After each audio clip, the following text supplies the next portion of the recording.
찬송가 505장, 통일 찬송가 268장입니다.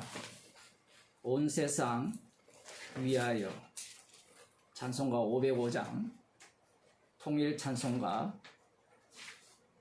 네, 송파동에 마이크를 좀 꺼주시기 바랍니다. 네.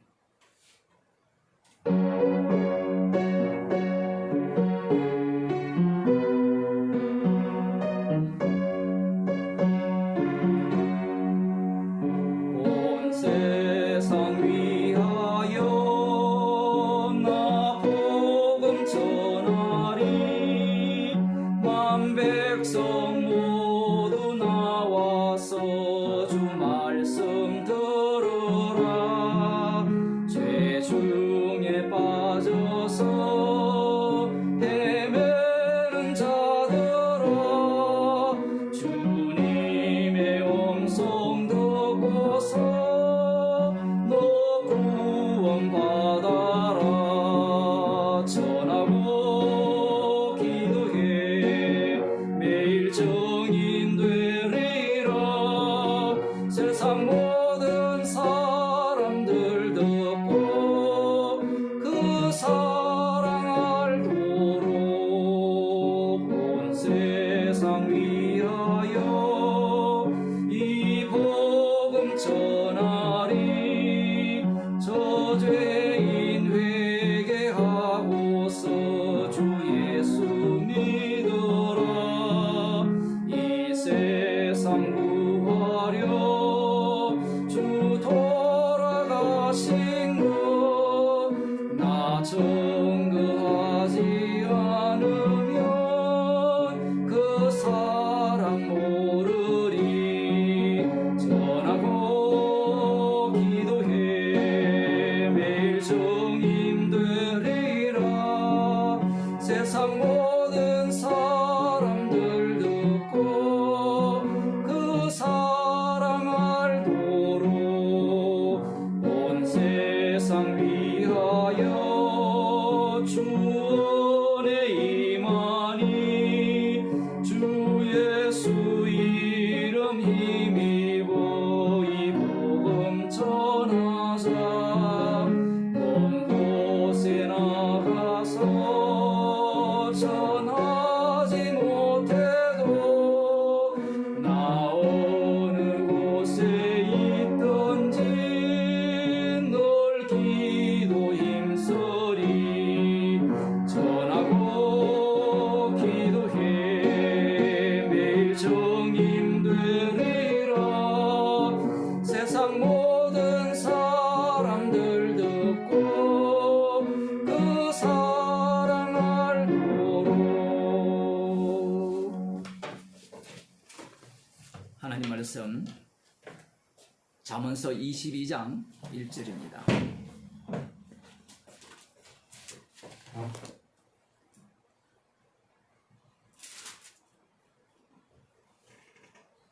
잠언서 22장 1절 말씀을 함께 읽도록 하겠습니다.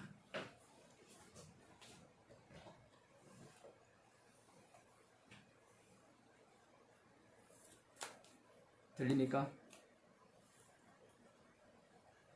예, 들립니까? 예, 예. 잠언서 22장 1절 말씀을 함께 읽도록 하겠습니다. 많은 재물보다 명예를 택할 것이요 은이나 금보다 은총을 더욱 택할 것이니라. 아멘. 기도하시겠습니다. 우리의 인생은 은을 택하고 금을 택하는 인생입니다. 우리가 주의 은택을 택할 수 없는 죄인인데 주께서 잠언서의 말씀대로 우리의 인생을 주의 은혜 속으로 몰아넣어 주심을 감사드립니다. 오늘도 주의 말씀 안에 사로잡히는 인생이 되게 하여 주옵소서. 예수님 이름으로 기도드리옵나이다. 아멘. 하나님 말씀 사도행전 18장 6절 말씀입니다. 사도행전 18장 6절 말씀 한 절만 함께 읽도록 하겠습니다. 저희가 대적하여 해방하거늘 바울이 옷을 떨어 가로되 너희 피가 너희 머리로 돌아갈 것이요 나는 깨끗하니라. 이후에는 이방인에게로 가리라 하고. 아멘.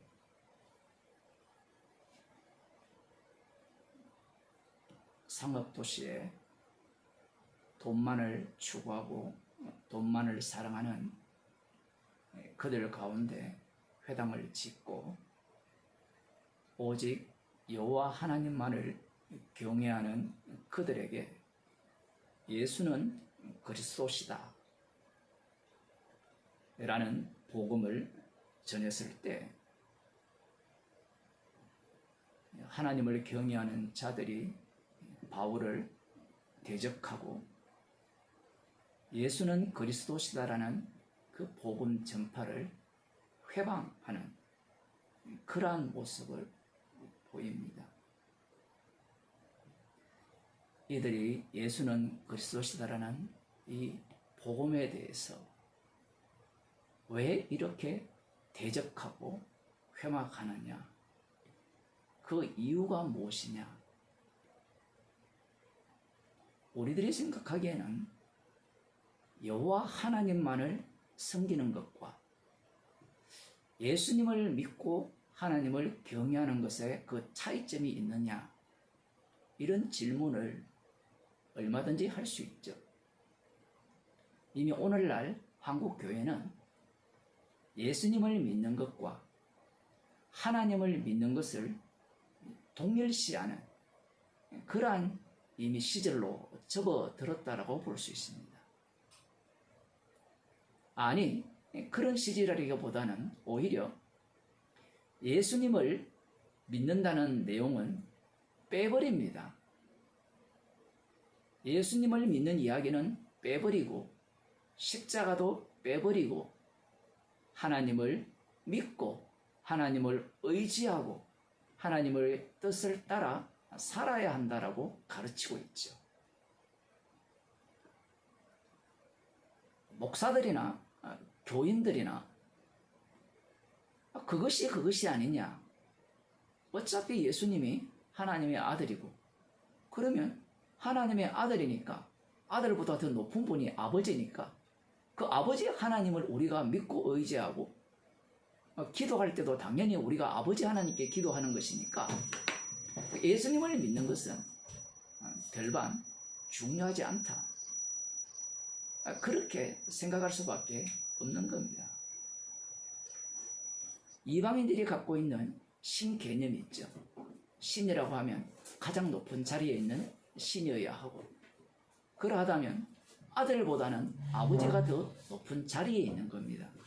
그래서 교회에 가면 처음에는 예수님을 믿으면 구원을 얻습니다. 십자가의 피로 구원을 얻습니다. 그 다음 가르치는 게 아버지 하나님께로 나아갈 수 있습니다. 그러면 인간들은 반드시 누구 중심으로 나아가게 되느냐라고 할 때는 십자가 지신 주님 중심이 아니라 하나님 중심으로 바뀌어진다라는 겁니다.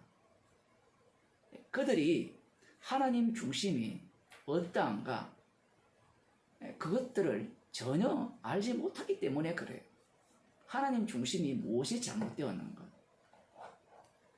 지금 사도 바울의 설교를 들은 예수는 그리스도라고 이 복음을 들은 고린도 교회에 살고 있는 이 유대인들과 경건한 이방인들, 헬라인들이라고 볼 수 있죠. 그들이 예수는 그리스도라는 이 복음에 대해서 왜 이렇게 적대적인 감정을 드러내는가? 우리들이야 이걸 관람자로 읽으니까 뭐 그냥 그럴 수 있다. 적대적이었네. 이 나쁜 놈이네. 이렇게 들어갈지 모르지만 예수는 그리스도라는 이 말씀 자체가 유대인들, 특히 메시아 왕국을 기다리고 있는 그들에게는 귀를 막고 그들을 돌로 쳐 죽이고 싶은 메시지라는 거예요. 왜 그러냐라고 할 때는 그들이 지금 회당에서 여호와 하나님을 경외하고 율법을 지키고 안식일을 지켰잖아요. 그 율법을 지키는 목적이 무엇이냐? 그 이유가 무엇인가? 그건 이방인인 우리들은 별로 잘 알 수가 없습니다. 그러나 신명기로 들어가 보면 선지서도 마찬가지지만 율법을 지키면 복을 얻고요. 율법을 안 지키면 저주를 받아요. 사람들이 교회에 왜 나옵니까? 복을 받기 위해서 나오죠. 그 복을 받으려면 어떻게 해야 되죠? 예수님도 믿어야 되고 십자가도 믿어야 되고 십자가도 붙들어야 되고, 그러면서 목사가 가르쳐준 그 엉터리 복음을 듣고 믿고 따르고 순종하고, 그렇게 하는 목적이 뭐냐라는 거예요. 이 땅에서 복을 받고 죽어서는 천국 가려고 하죠. 아니면 이 땅에서 투자를 제대로 해서 마지막 이 영원한 천국에 가기 위한 그 뭐랄까요, 천국 문을 스스로 만들어내는 그러한 방식을 취하는 겁니다. 신천지나 이런 쪽이 그러한 계열이죠. 일반 교회는 대부분 천국 문은 이미 들어왔고 내가 예수님도 빼버리고요. 기도야 예수의 이름으로 해요. 그런 거 보면 참 웃기는 것도 아닌데 예수님의 이름으로 기도하라고 하니까 그걸 마치 부적처럼 여겨서 기도합니다. 어릴 때 여러분 그런 갈등이 있었잖아요. 기도할 때 꼭 예수 이름으로 기도를 해야 되는가? 그걸 안 하면 기도 안 들어준다라고 이렇게 또 가르쳐가지고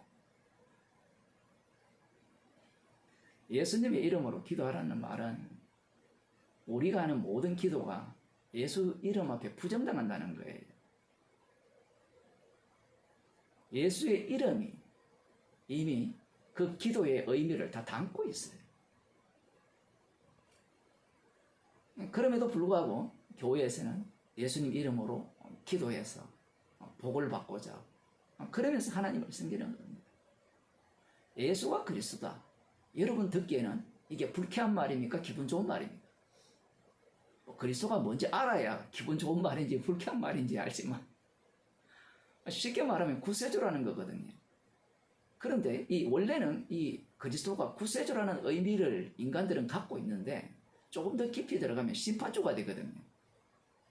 세례요한이 생각한 그리스도는 심판주예요.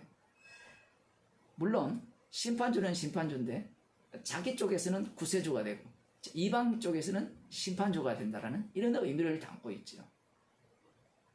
그러나 지금 성령 받은 사도 바울이 복음을 전합니다. 성령 받은 사도 바울이 예수는 그리스도라는 말은 어떤 의미를 담고 있느냐라고 할 때는 그리스도라는 말이 분명히 기름 부음 받은 자고 구세주라는 말이 맞긴 맞는데 문제는 그 구세주의 의미가 심판 속에서의 구세주라는 거예요.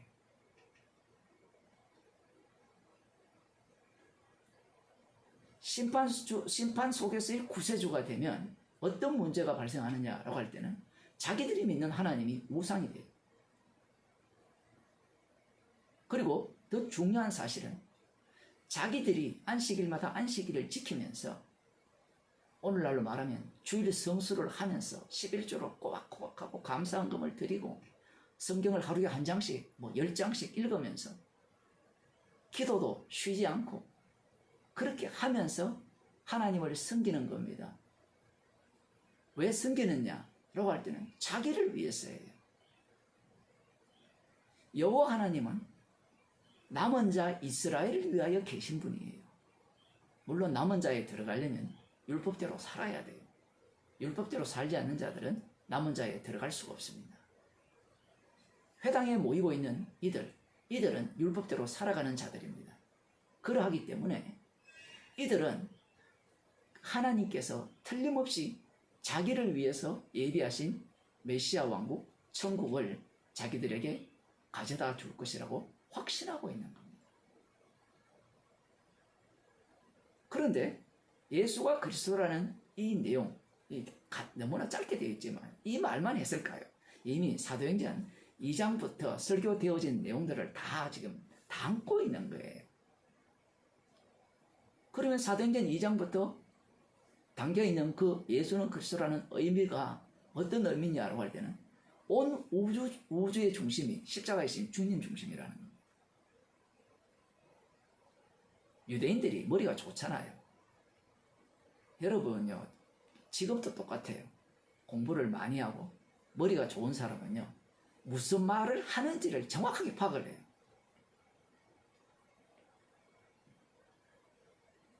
파악을 해도 안 믿죠. 안 믿는데 유대인들도 사도 바울이 무슨 이야기를 하는지를 정확하게 알아들어요. 그건 성령이 없어도 됩니다. 이들이 하나님 말씀을 대하는 방식이라든가 아니면 이 사도 바울이 전한 이 복음을 대하는 방식은 이미 확정적이에요. 몸 자체가 자기를 위한 몸이기 때문에 그래요. 하나님께서 이스라엘을 택하시고 아브라함을 선택하셔서 이스라엘을 만드신 그 목적 자체가 이스라엘 자체 속에서 약속의 자손이 나오는 것도 있지만 그 약속의 자손이 나오는 그 자리가 어떠한 자리냐라고 할 때는 짐승의 자리에서 나온다는 사실이에요. 육으로 난 것은 육이고 영으로 난 것은 영이라고 요한복음 3장에서 말씀하셨잖아요. 육은 절대로 영을 생산할 수가 없어요. 성령으로 잉태되었다는 말은 육을 부정하는 의미예요. 인간들은 성령으로 잉태되었으니까 육을 거기에 끼워 맞춰 넣어 보려고 하잖아요. 그게 가톨릭이 갖고 있는 신학이고 오늘날 기독교 신학이잖아요. 모든 것들이 자기로부터 출발해서 얼마든지 하나님께로 도달할 수 있다는 그러한 사고방식을 그들이 갖고 있는 겁니다. 예수는 그리스도다. 온 우주의 중심은 십자가이신 예수님이고 그 십자가 지신 예수님의 심판주죠. 심판주도 되고 구원주가 되는데 이것을 증거하기 위한 세상이다 라고 사도 바울이 복음을 전한 겁니다. 그러니 유대인들 입장에서는 유대 신학을 잘 알아야 돼요. 그 유대인들 입장에서는 사도 바울의 신학이 엉터리예요. 왜 엉터리냐라고 할 때는 구약은 여호와 하나님 중심이죠. 그런데 사도 바울은 누구 중심이 되죠? 십자가 지신 예수님 중심으로 바뀌어버립니다. 십자가 지신 예수님 중심으로 바뀌는 순간 사도 바울은 이단자가 되는 거예요. 그 모습은 그래요. 그런데 내용으로 들어가 보면 여호와 중심은 누구를 위한 신앙이 돼요. 그 포장은 여호와 하나님을 위한 신앙인데 실제 내용은 나를 위한 여호와 하나님 중심 신앙이에요. 그런데 예수는 그리스도라고 하면 누구 중심의 신앙이 되는가 하면 이 내 중심의 신앙 자체가 없어요. 아예 신앙 자체가 다 날아가 버립니다. 모든 것이 주로 인하고 주로 말미암고 주께로 돌아가게 되어 있어요. 유대인들이 그것을 눈치챈 것. 그래서 그들 기세에 깔려있는 근본, 그 악마성, 주님 쪽에서 볼 때는 악마성이죠. 자기들 볼 때는 정당한 거예요. 말씀대로 믿었는데 그것이 무엇이 잘못되었느냐. 이 논리거든요.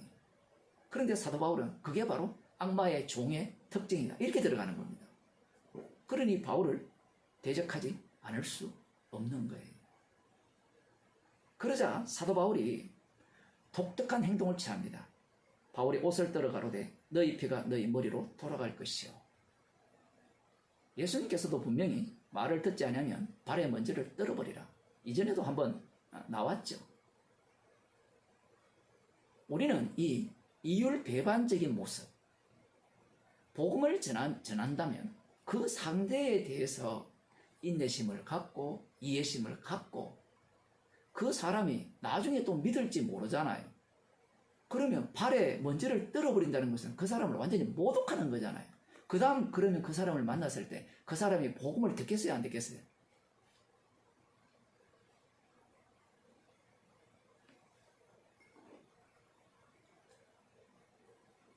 상대에게 복음을 전할 때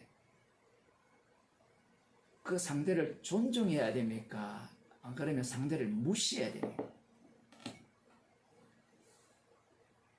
복음 처음 안 듣는다고 개돼지 취급하면서 발에 먼지를 확 떨어버려 보세요. 여러분 그렇게 한번 실제로 한번 해보시기 바랍니다. 복음을 전했는데 그러면 그 다음 그 사람이 여러분들과 대화하려고 할까요? 안 할까요? 여러분이 아셔야 되는 게 인간의 마음을 누가 붙들고 있어요? 마귀가 붙들고 있고 그 배후에는 또 누가 잡고 있습니까? 주님이 잡고 계시거든요. 그 인간들의 생각은 항상 그런 사고방식 뿐이에요. 유대인들이 왜 자기 구원 중심으로 흘렀느냐라고 할 때는 그런 사고방식, 자기 중심 사고방식을 하기 때문에 그래요.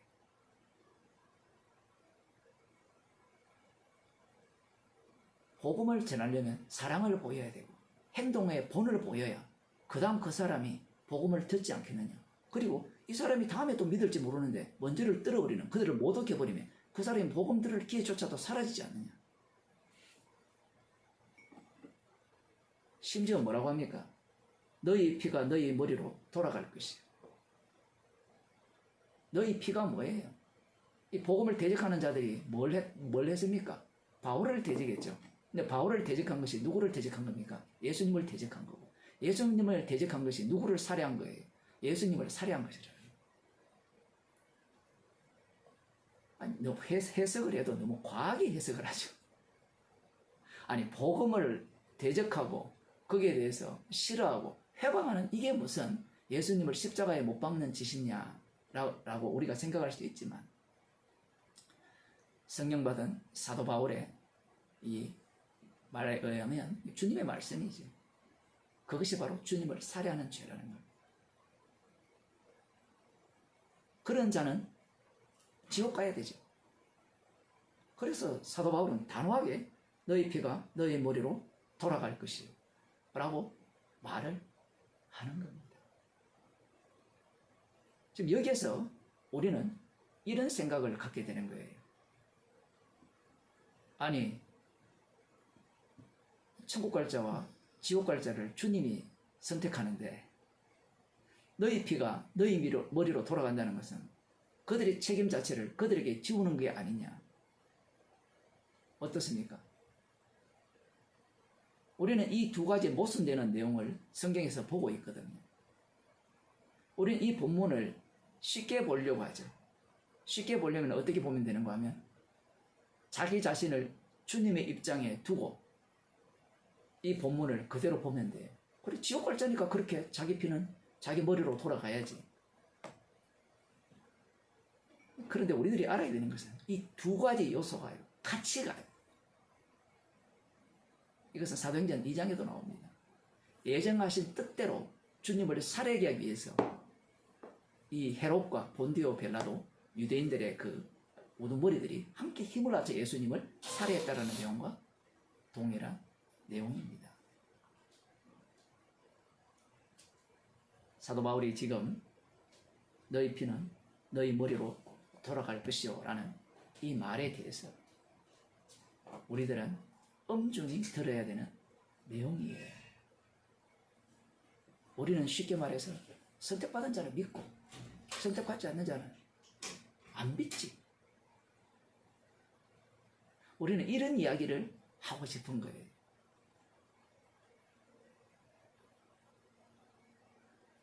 그것을 달리 표현할 수도 있어야 돼요. 복음에 대해서 철저하게 적대적입니다. 그 적대적인 자가 가야 할 곳은 지옥이죠. 여기에서 우리는 이 사도 바울의 역할을 볼 수 있습니다. 나는 깨끗하니라. 정의는 정인 역할만 하면 되는 겁니다. 정의는 정인 역할만 하면서 어떤 자리로 내몰려요? 너희 피가 너희 머리로 돌아가리라 했을 때 누구의 피가 흘려지는 자리가 돼요? 사도 바울의 피가 흘려지는 자리가 되는 겁니다. 성령의 인도하심을 받았기 때문에 사도 바울은 예수는 그리스도다, 십자가 지신 예수님이 주님이심을 분명하게 증거하고 있다라는 사실입니다. 그런 가운데 사도 바울이 이런 말을 하죠. 이후에는 이방인에게로 가리라. 이전에도 이런 내용이 나왔죠. 사도행전 13장입니까? 비시디아 안디옥에서도 똑같은 말을 했습니다. 똑같은 말을 했으면 그 다음부터는 말을 안 해야 되는데 왜 자꾸 반복하느냐? 우리는 이런 질문을 할 수 있는데 이 과정 전체를 예수님께서는 어디에 집어넣느냐라고 할 때는요, 교회 안에 집어넣어버립니다. 사도행전은 계속해서 복음이 전파되는 과정이잖아요. 전파되는 과정, 유대인에게서 이방인으로 가는 그 과정을 지금 담아놓았다라고 볼 수 있는데, 그 내용 중에 하나가 이들이 예수가 그리스도다라고 할 때 그들이 대적하고 회방을 하면서 쳐낼 때 바울이 그래서 나는 이방인으로 간다라고 말을 하잖아요. 이 내용이 단순히 복음을 이방인에게 전파되는 그 속에서만 하시는 말씀이 아니라 지금은 이미 다 이방인이잖아요. 이 당시에는 유대인이 있었어요. 이후에 AD 70년입니까? 예루살렘이 완전히 불타버리고 다 사라져버리고 이스라엘 나라는 자체가 산산조각 나버리죠. 그 이후로는 유대인 자체가 없어요. 그러면 누가 유대인이고 누가 이스라엘이냐라고 하면 그때부터는 예수 믿는 자가 이스라엘이 돼요. 그러면 그 전에 어떻게 갈라졌습니까? 이스라엘에서 참 이스라엘이 만들어지죠. 그런데 이 구조가 참 이스라엘 속에서 이스라엘과 참 이스라엘로 또 나누어진다라는 사실입니다. 우리가 오늘 본문을 보면서 관람자가 될 수 없는 이유가 무엇이냐라고 할 때는 우리의 자리가 이 자리에 그대로 놓여 있다라는 사실이에요. 어떤 자리입니까? 마태복음 20장을 한번 보겠습니다. 너무나 유명한 말씀이죠. 예수님께서 포도원 품꾼 비유를 말씀을 하셨습니다. 마태복음 16장 이후에 베드로의 고백 이후에 교회를 세울 것이다라는 그 말씀 이후에 나타나는 말씀들은 그 앞부분과 약간 다르게 진행이 되는데 어떻게 진행이 되느냐라고 할 때는 교회 안에서 갈라지는 내용이 계속해서 나와요. 아니 주님이 주의 이름으로 교회로 불렀으면 그들을 천국으로 인도하셔야 되지 않습니까? 이게 흔히 예정론이 갖고 있는 사고방식이죠. 그런 사고방식을 누가 갖고 있는가 하면 유대인들이 갖고 있는 거예요. 여러분 유대인들을 잘 생각해 보세요. 언약이 있고 약속이 있지. 하나님의 언약이 변합니까? 약속이 변합니까? 유대인들 입장에서는 절대 변할 수 없는 거예요. 그런데 언약이 그들을 삼켜버리면 그들을 날려버리죠. 이스라엘 백성들은 언약을 자기 중심으로 해석하는 거예요. 이 유대인들을 우리들에게 미리 앞당겨 보여주는 이유는 이후에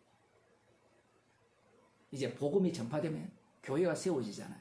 그 교회 안에 어떠한 자들이 똑같이 등장하게 되느냐를 말씀하면서 무엇만을 남기고자 교회를 세웠느냐 그것을 말씀하시고자 하는 겁니다.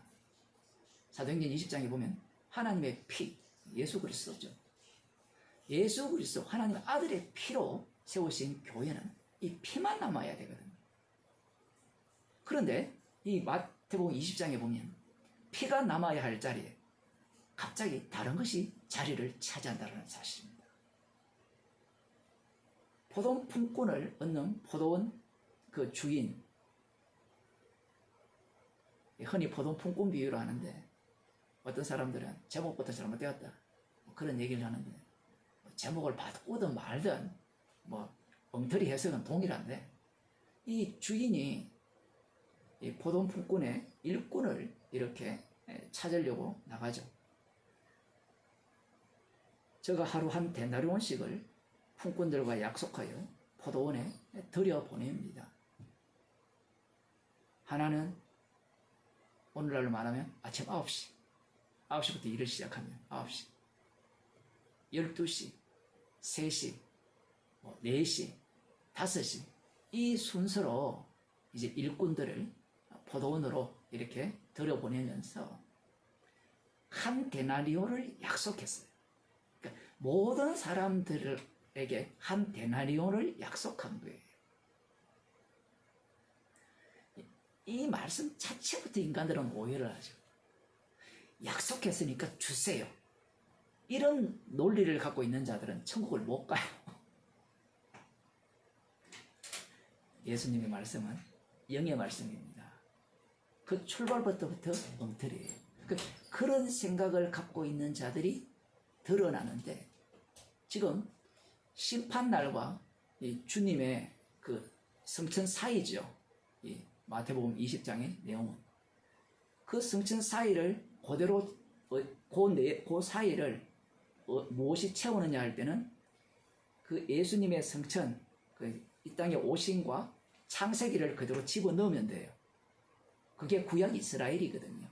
그 내용을 고스란히 여기에 담아놓은 겁니다. 구약 이스라엘을 여기에 적용을 해보면 그들은 약속의 자녀고 말씀대로 지켰으니까 마땅히 자기들이 받아야 할 것이 있다라고 이야기를 해요.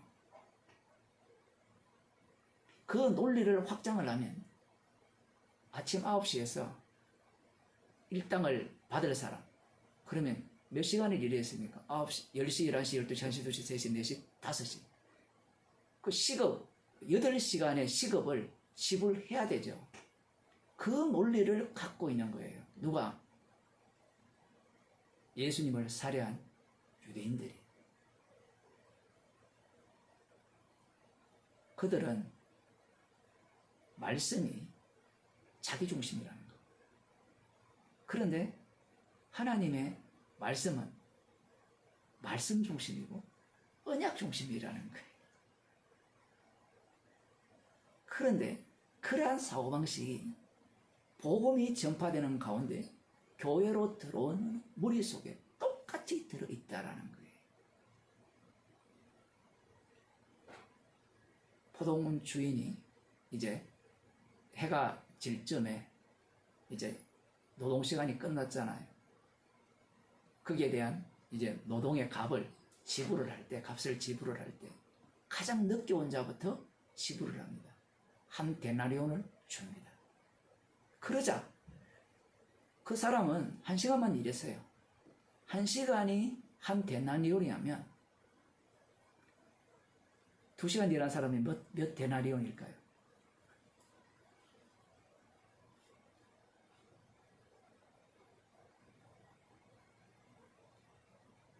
여러분들이 뭐 회사를 경영하면 직원 보는 앞에서요 어떤 사람에게 이유도 없이 보너스를 한 100만 원을 줘보세요. 그러면 주변 사람들이 뭐라고 생각하겠어요?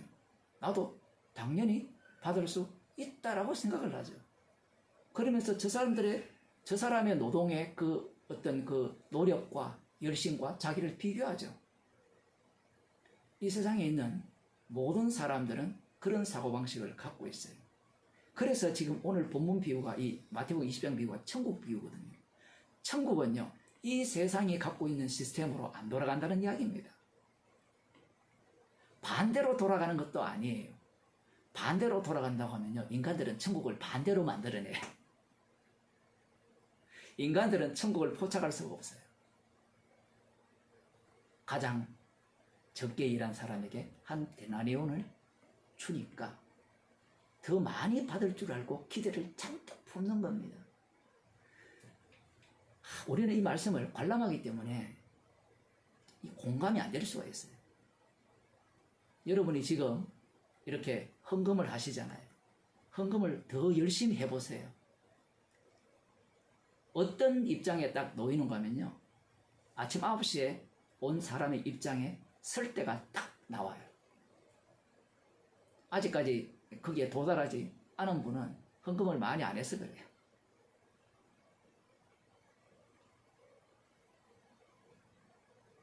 어쩌면 자기가 아침 9시에 온 사람이 아님을 위해서 헌금을 안 할 수도 있고, 봉사도 마찬가지입니다. 다른 봉사도 똑같아요. 복음 전하는 것도 마찬가지예요. 30년 복음 전한 거하고 1년 전한 거하고, 1년 전한 사람이 옆에 없을 때는 30년 전한 사람이 은혜라고 이야기를 하는데, 갑자기 1년 전한 사람이 복음을 잘 전해요. 복음을 들은지. 그러면 어떤 마음이 들까요? 쟤보다는 내가 주님으로부터 더 많은 뭔가를 주시지 않겠는가. 이 20장의 비유 말씀은요, 복합적이에요. 어떤 한 정답을 제공하는 게 아닙니다. 천국이라는 곳은 십자가만 남아야 되는 곳이거든요. 문제는 이 4시에 온 사람, 3시에 온 사람, 12시에 온 사람, 9시에 온 사람들이 어떤 사고방식을 갖고 있느냐라는 거예요. 이들이 처음 천국에 들어갔을 때, 포도원에 처음에 들어갔을 때 어떤 마음이었을까요?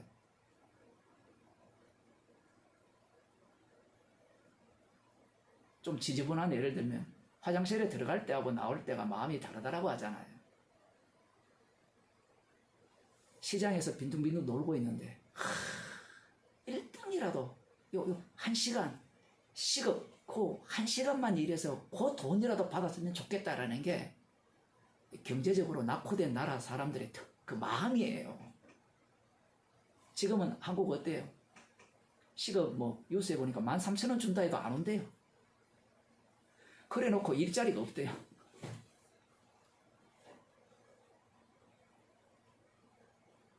나는 시급 13,000원 받을 인간이 아니라 나는 시급을 한 10만 원씩 받을 인간이다. 그렇게 풍선을 부풀어 올려놨죠. 드라마나 영화를 보면 다 그런 식으로 돌아가거든요. 정신병자들입니다. 오늘날 그 한국 사람들을 보면.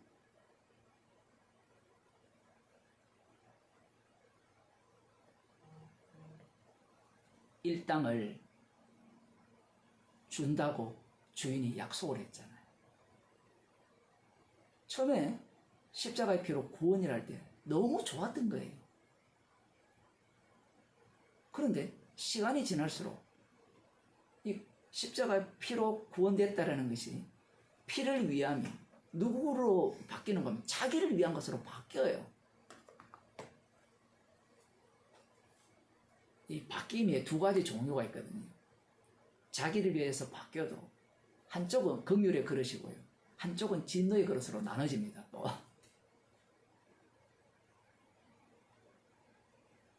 긍휼의 그릇은 자기를 위해서 바뀌면서 다시 십자가 앞에서 새로운 피조물로 창조가 되겠지만, 진노의 그릇은 자기를 위해서로 바뀌어버리면 결국은 누구처럼 행세를 하느냐라고 할 때는 유대인처럼 행세를 해요. 내가 9시부터 열심히 일했으니까 나는 권리가 있다라는 주장이죠. 나는 틀림없이 천국 갈 수 있다는 겁니다. 그게 구원받을 특징이거든요.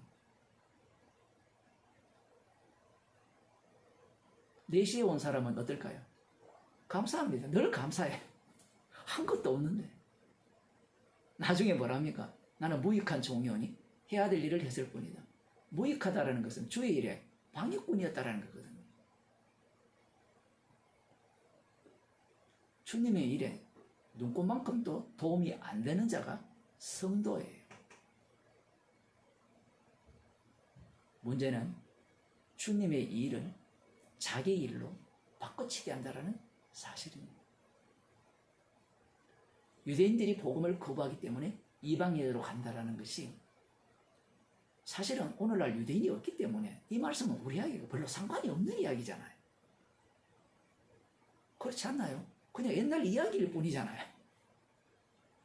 그걸 우리에게 주시는 이유는 계속해서 이 구조가 만들어진다라는 겁니다. 그래서 마태복음 20장에서 예수님께서 이 비유를 말씀하신 거예요. 구약이 필요 없는 것이 아니라 그림자지만 그림자가 십자가의 영으로 덮어지면 실체로 또 등장을 하거든요. 이 일찍 온 자들의 문제가 무엇이냐 여기 보면 12절입니다. 나중은 이 사람들은 1시간만 일하였거늘 저희를 종일 수고한 수고와 더위를 견딘 우리와 같게 하였나이다. 이것보다 열받는 게 없죠. 한 놈은 빈둥빈둥 놀았는데 일당을 주고 한 사람은 8시간 콕박 쉬지 않고 일했는데 일당을 주고 공산주의가 안 되는 이유가 거기에 있어요. 일한 만큼 능력만큼 일하고 필요한 만큼 가져간다는 논리가 안 맞거든요. 인간은 그걸 견디지를 못합니다. 지금 처음에는 은혜로 들어왔는데 나중에는 뭘 이야기합니까? 비교 대상이 생겼죠. 어디 안에? 교회 안에. 교회 안에는 어떤 비교 대상을 주님이 배치하느냐를 할 때는요. 청소 안 하는 사람, 설거지 안 하는 사람, 연보 안 하는 사람, 이런 사람을 꼭 집어넣어요. 그러면 누가 실족하느냐라고 할 때는 대부분은요, 한 사람들이 문제가 생겨요. 지금 또 한 사람들이 문제거든요.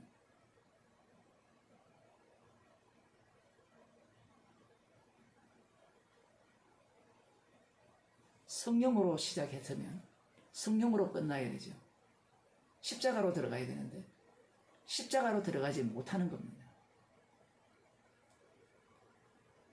그렇게 함으로 말미암아 누구를 우습게 만들어버렸냐라고 할 때는 포도원 주인을 우습게 만들어버려요. 주객이 전도된 거예요. 주인이 약속대로 한 데나인을 약속했거든요. 그런데 자기가 일을 한 대가만큼 받아야 되겠다는 하는 순간 누가 종이 되죠? 포도원 주인이 종이 되어서 내가 일한 만큼 내놓아라고 지금 요구하는 겁니다. 그게 바로 유대인들의 신학이었던 거예요.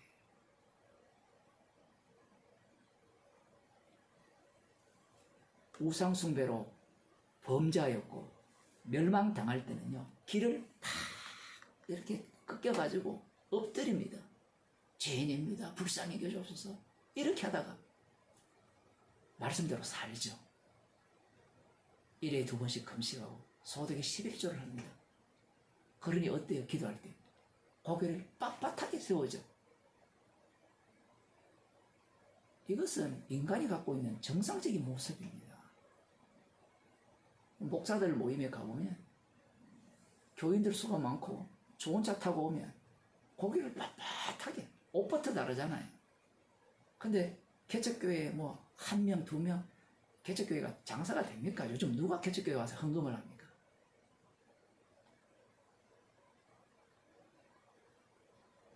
누가 책임을 지려고 해요? 아무도 책임을 안 지죠. 그런 사람들이 목사들은 어때요? 기가 팍 죽어가지고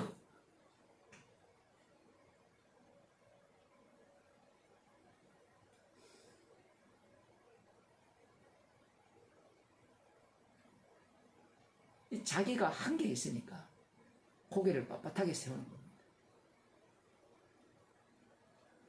이론으로는요, 은혜인 걸 다 알아요. 여러분들도 은혜인 걸 다 알잖아요. 입만 열면 은혜라 하고 십자가 은혜라고 하고 감사한다라고 이야기를 하는데 이 육이라는 것이 어때요? 그걸 용납합니까? 우리는 이 말씀 속으로 들어가야 돼요. 사로잡혀야 됩니다. 사로잡혀버려야 우리가 십자가 외에는 자랑할 것이 없는 자가 돼요. 그런데 이 말씀을 갖고 정답을 찾아내려고 하죠. 그래, 나는 먼저 왔지만 겸손해야지. 그 겸손한 게 뭐가 되는가 하면요, 내 거 내놔라고 하는 그 정당함이 되어버립니다. 자기를 낮춤이 교만이 되어버려요. 말씀 속으로 들어가지 못하고 말씀의 지식 속으로 들어가니까 그 교만성이 고스란히 드러나는 거예요. 그들은 십자가를 자랑하지 않습니다. 뭘 자랑해요? 어느 순간 자기의 지식을 자랑하고, 지식을 자랑하는 것은 그 자체가 행위예요, 행위.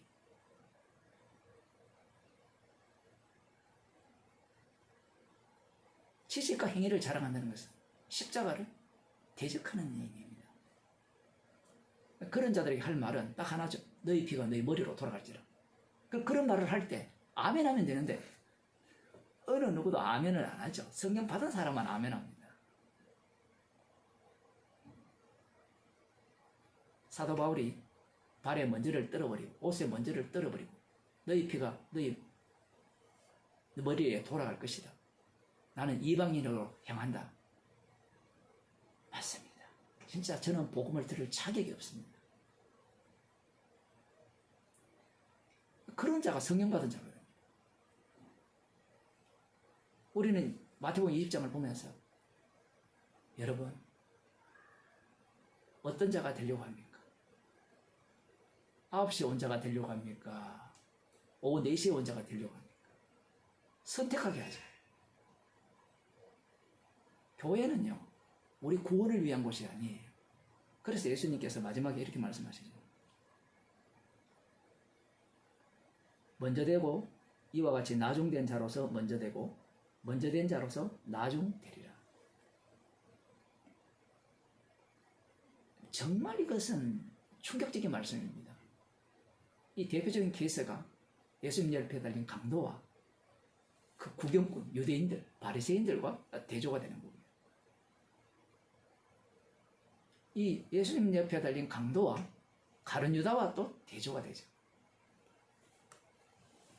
예수님께서 이 말씀을 하신 이유는 천국이라는 것은 십자가의 피로만 만들어지는 곳이고 십자가 피만을 자랑하는 곳이라는 말씀을 하시는 겁니다. 어느 누가 먼저 된 자가 나중되고 나중된 자가 먼저 된다라고 할 수 있습니까? 나는 나중되었으니까 나 먼저 된 자야. 이렇게 할 능력이 누구한테 있어요? 이 말씀 속으로 주님이 피로 만드신 교회를 집어넣어버리면 이것은 분리기예요, 분리.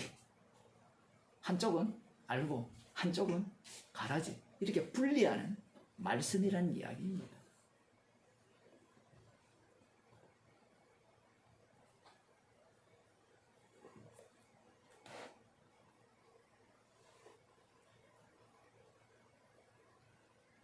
누가 주님을 대적하느냐? 말씀을 보게 되면 말씀을 받은 자, 은혜를 안다고 하는 자들이 주님을 대적을 해요. 참 특이해요. 물론 말씀을 받은 자가 아닌 이방인들도 자기들도 모르게, 그들은 모르고 대적하고요. 지금 여기에 보통 품꾼 비유를 보면 천국에 들어왔잖아요. 들어왔다라는 것도 또 오해가 되기 때문에 누가 봐도 천국 백성이잖아요. 그런데 거꾸로예요. 천국은 백성 중심이 아니고 천국을 만드신 십자가 중심이라는 겁니다. 주님은 오늘도 우리들을 이 말씀 속으로 집어넣은 거예요. 사도 바울의 그 복음, 예수는 그리스도시다. 왜 대적합니까? 처음 시작할 때 유대인들은 이 말씀을, 하나님의 말씀을 자기 중심으로 봤다 했죠. 이 20장도 마찬가지입니다. 이 일찍 온 품꾼들은 이 포도원이 자기들 중심으로 생각한 거예요. 그럼 우리들은 어떻습니까? 우리들은 어느 쪽에 있어요?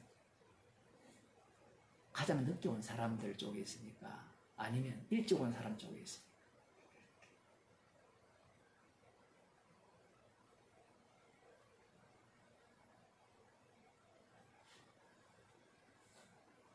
주님께서 이 상황 속으로 자기 백성을 몰아넣으셔서 십자가의 능력이 자기 백성 속에서 지금 작동하고 있음을 보여주시는 겁니다.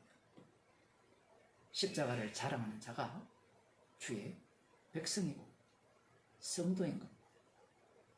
십자가 지신 주님이 지금 살아계셔서 친히 일하고 계신 거예요.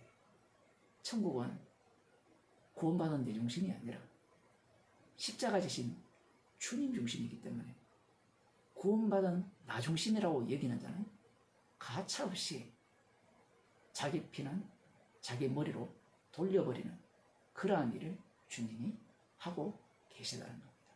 기도하시겠습니다. 하나님 아버지,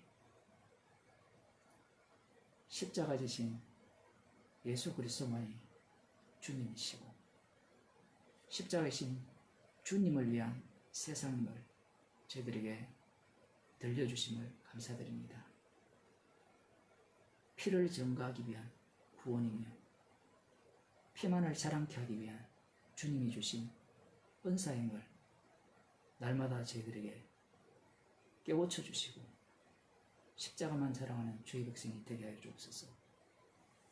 주 예수 그리스도의 은혜와 하나님 아버지의 크신 사랑과 성령의 교통하심이 십자가 사건 속에 살고 머물기를 소원하는 주의 백성에게 축원하옵나이다.